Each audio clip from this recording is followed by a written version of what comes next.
allons tout vous dire sur les nacs, ces nouveaux animaux de compagnie qui font fureur dans nos familles, mais qui paient aussi un lourd tribut à cet engouement, faute de soins appropriés. Alors suivez bien nos conseils pratiques, on commence aujourd'hui par le furet. J'ai un petit problème, j'ai ma petite furette qui se gratte énormément les oreilles et elle les a relativement sales, donc je voudrais savoir ce que ça pouvait être. D'accord, bon, on va regarder ça. Alors déjà, il va falloir vérifier, donc on regardera au microscope, on regarde rapidement le fond. Il y a beaucoup de matériel là. Il va falloir regarder s'il y a des acariens. Oui. Voilà, généralement, ça se traite relativement bien, mais il faut pas prendre au sérieux, parce que ça les gêne, ça les gratte beaucoup, surtout c'est des oreilles qui sont vraiment pas belles après. Ok. C'est bientôt la saison de reproduction, est-ce que je suis obligée de la faire stériliser? Alors, chez la furette, les chaleurs sont continues, c'est-à-dire tant qu'il n'y a pas eu de coït, elle reste en chaleur. Le problème de rester en chaleur pour une petite furette, c'est qu'il y a des hormones qui sont produites, ces hormones intoxiquent le furet petit à petit. On a d'abord une perte de poils et après on a un défaut de production des cellules sanguines par la moelle osseuse. Donc c'est mortel à moyen terme, on va dire. Donc si un animal, si une petite furette n'est pas vouée à la reproduction, il faut la faire stériliser. D'accord.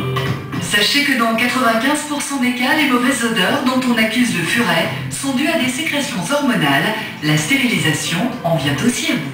Attention, le furet a d'autres petits travers. Donc le furet est d'abord un animal qui est assez joueur. Un furet doit être sorti quand même 1 à 2 heures par jour minimum. C'est un grand minimum. C'est un besoin vital. Donc ça le protège de l'embonpoint, ça le protège de pas mal de choses. Donc d'abord il faut prévoir du temps, de la place. Et puis c'est un petit animal qui a tendance à avaler beaucoup de choses.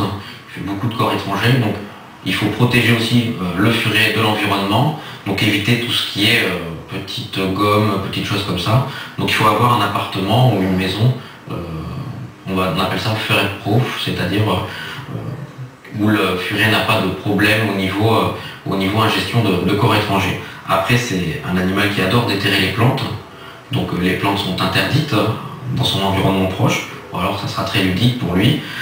Et puis éviter la poubelle à disposition, parce que c'est un animal qui va grimper dedans pour y manger plein de choses.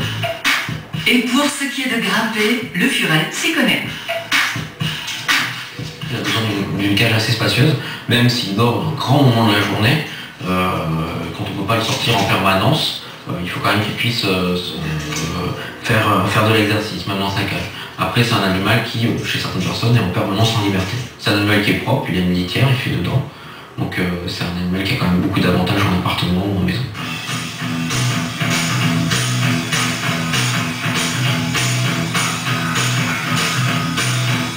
La semaine prochaine, il sera temps de s'intéresser aux lapins. Vous pouvez aussi retrouver tous nos conseils pratiques sur france3.fr.